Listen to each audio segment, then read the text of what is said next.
Welcome to 7Games TV. There are games developers who are aiming for something big. So was the case with the man of action of the game that we want to present to you today.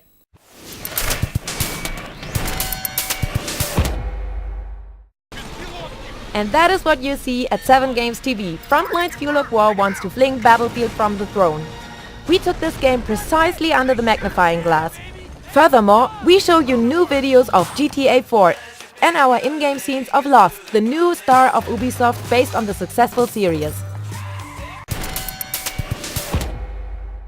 With Frontlines Fuel of War, one tries to push the multiplayer Battlefield from its throne. If the guys from Chaos Studio only talk big, or if they have the equal game, we'll show you now. Oil was running out. It's what we grew up in. Post-Middle East, post-peak oil, post-everything. What they called the long emergency. It started slow. Frontlines Fuel of War is set in the year 2024. The world is in a miserable state. The oil is running out, the bird flu raged, and the mankind divided itself up in two groups. Acrimoniously, Russia and China fight against the alliance between Europe and America for the residual oil reserves.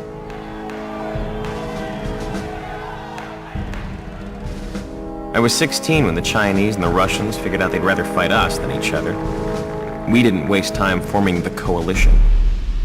Now, we're staring each other down across the last wells in the Caspian.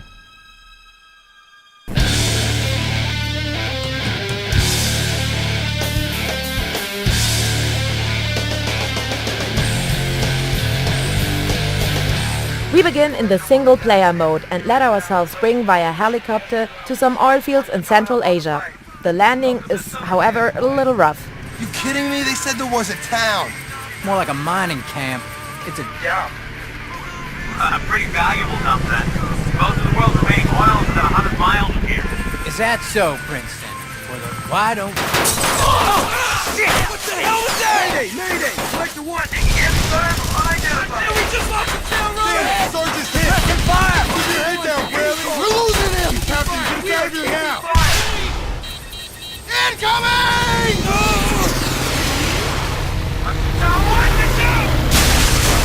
I got it! Sector 1 going down! Any call sign! Any call sign! Oh my God!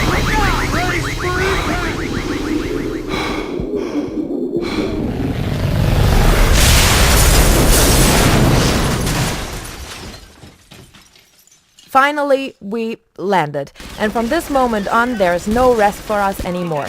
Already the first weapon will prove itself in the next 2 minutes, because from all sides it hails hostile bullets. There is defilade enough and fortunately also numerous comrades that support us in the fight against the first opponents.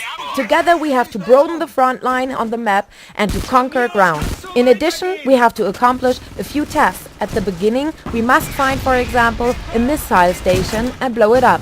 You'll be relieving Alpha Company of their refinery patrol duty at 113 temporary. Sandstorms in the area have knocked out radio communications and have been interfering with our satellite coverage. Once you touch down, find a working radio frequency and get Alpha Company to get me a status report. Oh, and show some respect to the embedded reporter along for the ride. The Coalition wants folks back home to know we're taking care of their energy needs. Try not to get too bored in that town, gentlemen. We'll be out of there in a couple of weeks.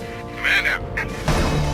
With every conquered point on the map, the front line keeps on moving in the direction north, until we finally knocked out the enemy in the single-player mode after approximately 6 till 8 hours.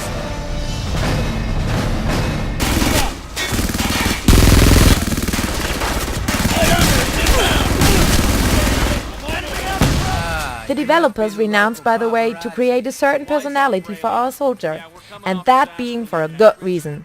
This is because after dying we appear immediately at the same place again. This does of course not correspond to the principle of a personalized hero. The comrades at the side are also exchangeable and nameless. We are equipped with standard arms. However, as soon as we die for the first time, we can select the weapon class again. And then we own a bazooka.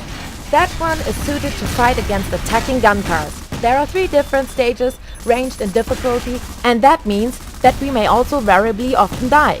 In the simple mode we can die up to 13 times. It is sometimes not obvious that we must fight alone, because in comparison to the opponent, who is always considered on searching defilade and attacking in the right moment, our soldiers on the other hand are not as smart.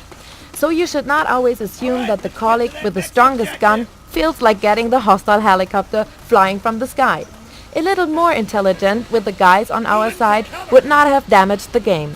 But fortunately there's the multiplayer mode. However, we will discuss that later. A nice idea of the developers is the possibility to approach the opponents with different drones and remote-controlled robots.